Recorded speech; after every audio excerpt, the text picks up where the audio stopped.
começar agradecendo vocês pela presença, agradecendo a Leia, a Associação de Moradores aqui do bairro, por ter cedido o espaço e ter topado a parceria de cara, né? Eu cheia de dedos, dei toda uma explicação, a Leia na mesma hora, ai que ótimo, claro, fica à vontade e tal. Então, muito obrigada. Para mim parece um pouco óbvio, porque né, eu estou mais inserida no contexto, mas é importante a gente começar a falar mais e praticar mais a gastronomia sustentável no dia a dia. E aí é esse tema que hoje a gente vai falar rapidinho. E a pergunta é, como a gastronomia do dia a dia pode contribuir com ações mais sustentáveis para o planeta? A gente fica achando que a gastronomia é só aquela gastronomia da cozinha, da alimentação fora do lar, mas na verdade a gente, dona de casa, a gente pratica gastronomia, dona e dono de casa, cozinheira e cozinheiro, a gente pratica gastronomia o dia todo, todos os dias, e a gente precisa também começar a pensar nessas ações que a gente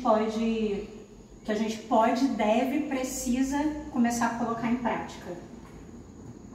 Para quem não me conhece, eu sou a Maíra, tenho 46 anos, sou de Volta Redonda, sou chefe de cozinha da Grão e Vida, sou mestre padeira, tenho alguns cursos na área de gastronomia e sou uma futura gastrônoma.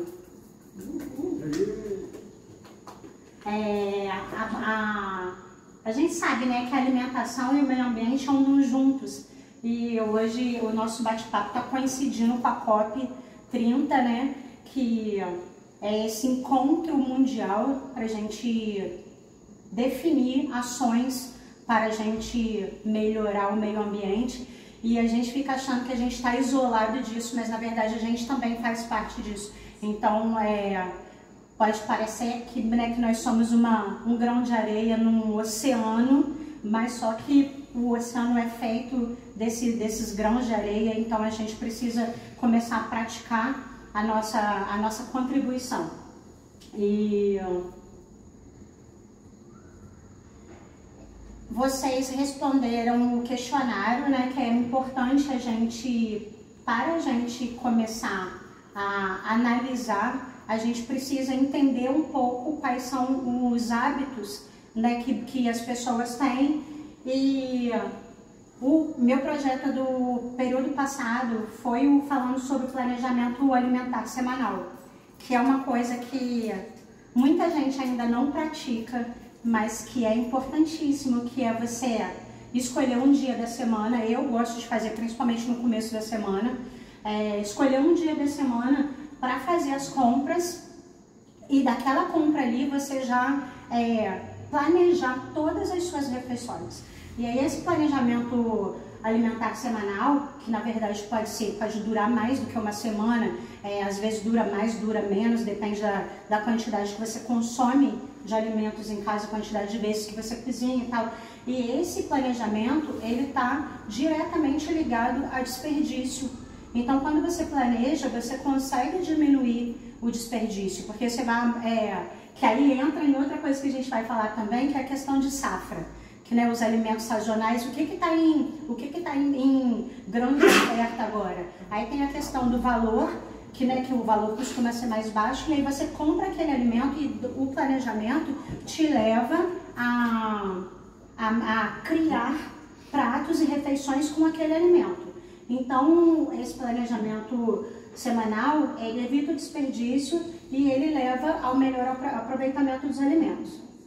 E aí a gente, falando de compra, uma coisa que muita gente já está praticando é levar a sacola reutilizável. Alguns estabelecimentos eles oferecem as caixas de papelão. A gente que tem gatinho depois vira casa de gatinho.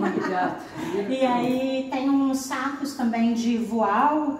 né, que você pode levar para colocar o alimento ali depois de pesar, para você evitar levar sacola. Eu tenho evitado pegar sacolas de mercado, porque eu notei principalmente depois que começaram a ser cobradas as sacolas, a qualidade caiu muito. Então nem pra gente reutilizar essa sacola do supermercado, não tá dando. Então assim, a importância de levar a sacola, né? A gente diminui o impacto ambiental da produção de plástico e o descarte desse plástico, né? Porque a gente coloca na lixeira, vai para o lixão, mas de lá para o fim dele a gente não sabe. A importância de a gente frequentar feiras, hortas comunitárias e grupos de consumo. Feira quase não tem mais. Aqui em Volta Redonda tem as feiras, a feira maior, né, que é a feira do Aterrado e a feira da Vila. As feiras, não sei como é que tá, do Conforto, que era uma feira grande, né, boa também. A da 60 tá. Então a gente mesmo tá. A gente tá enfraquecendo o comércio feira, né? Porque a gente está deixando de frequentar por causa de mercado, de grande mercado, e a gente precisa voltar a frequentar feira, as hortas comunitárias, que agora em Volta Redonda não sei se tem ainda, mas antigamente aqui já teve, né? No bairro já teve, tem na Candelária, eu acho que tinha, na Vila, lá na Vila tinha, não existe mais. Quando a gente compra desse comerciante, a gente está consumindo produtos de pequenos produtores, né? Então o pequeno produtor, geralmente ele é um produtor familiar, né, que produz na terra dele, e aí isso também já chega em outra esfera, que é a produção de orgânico, que eu vou falar ali na frente, e a gente precisa voltar a frequentar as feiras, hortas comunitárias e esses grupos de consumo. Grupo de consumo são os grupos de compra de cesta de alimentos e tal.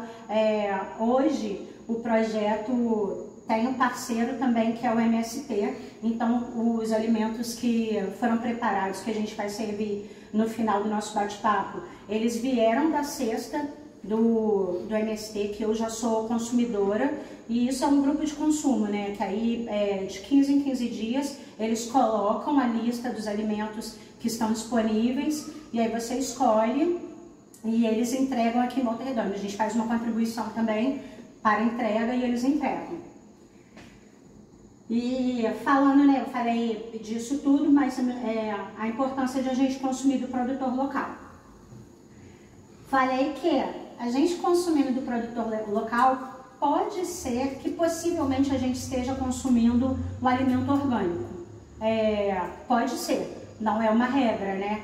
Mas o consumo do orgânico, a gente também precisa aumentar, embora ainda seja um acesso mais difícil, mas a gente precisa aumentar porque a gente sabe que a produção de alimentos hoje em dia no Brasil, ela tem um impacto ambiental muito grande.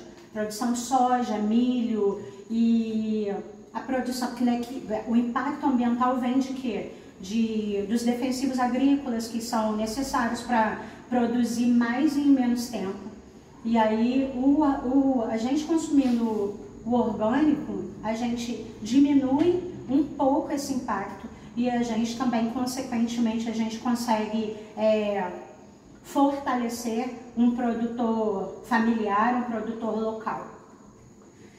Falei rapidamente também do consumo de produtos sazonais e seus baixos custos. Eu acho que aqui, né, são pessoas que têm mais experiência, então já estão acostumadas com isso. Tem gente que, mais da minha geração e mais nova, que não pratica isso, simplesmente pelo fato de não se atentar à época.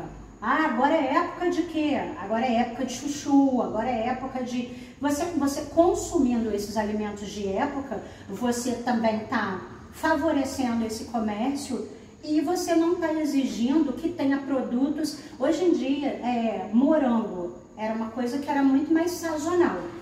Mas aí o nosso consumo, o nosso hábito de consumo força o produtor a produzir morango durante o ano inteiro. E aí essa produção forçada, a gente já sabe que ela pode gerar um impacto ambiental maior. Porque vai depender de...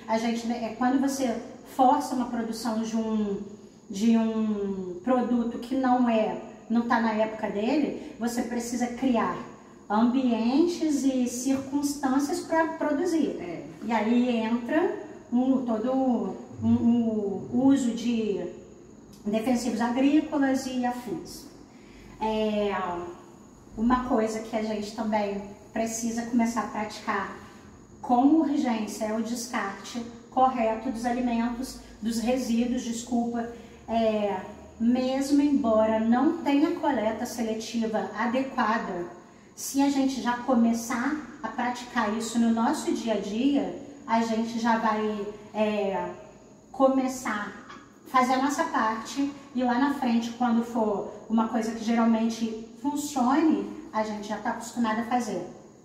O descarte, o lixo orgânico, a gente pode separar, descartar, acaba que a gente tem que descartar no mesmo dia que a coleta passa, a coleta de lixo passa.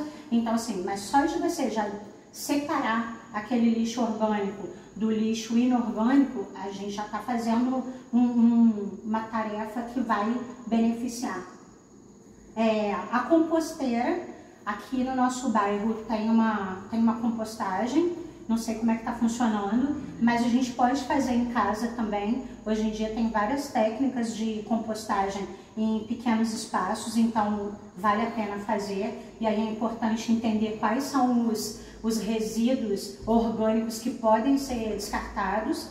Por exemplo, carne, a para de carne, essas coisas não podem ser descartadas na composteira.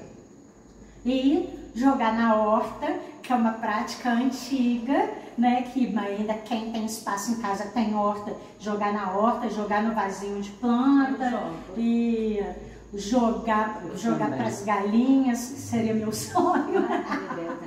E o óleo de cozinha. O óleo de cozinha é importantíssimo também a gente fazer o descarte correto. Hoje em dia a gente tem empresas, né, de coleta, a própria prefeitura com a coleta seletiva também coleta o óleo, tem que ser descartado na garrafinha PET tampada. Se for a coleta que vem na sua casa, uma coisa tipo óleo local e tal, eu acho que você pode entregar em vidros, mas a gente não pode descartar no ralo, não pode molhar o guardanapo e jogar no lixo, e também não dá para reaproveitar o óleo muito tempo. O ideal é não fazer fritura. Praia veio para salvar. É mesmo. A queda no consumo de proteína animal para diminuir o impacto da produção de proteína animal e aumentar o consumo de outros alimentos. Já é uma prática mundial a segunda sem carne.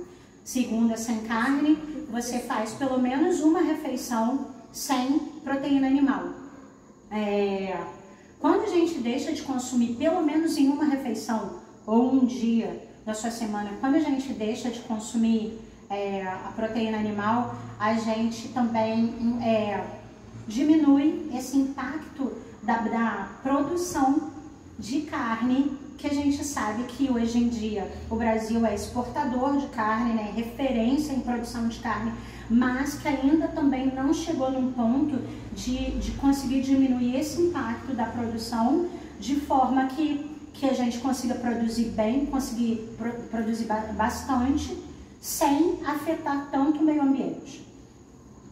E uma coisa que é importante fazer também, que entra na mesma esfera dos alimentos sazonais é respeitar o defeso, né? Comprar o peixe, o pescado da época, que é uma coisa, né? Eu lembro da minha avó falar isso, né? Ah, tá na época do peixe tal, tá na época de não sei o que. Então, a gente... É a mesma coisa da produção de alimento. Quando a gente deixa de consumir o da época e... eu quero atum, eu quero salmão. Você está forçando uma indústria que também gera um impacto ambiental muito grande. E aí, a gente entra agora no que a gente pode fazer, que dá para começar a fazer agora. Tudo ao mesmo tempo, a importância de otimizar o uso dos equipamentos na hora de cozinhar e poupar nosso tempo.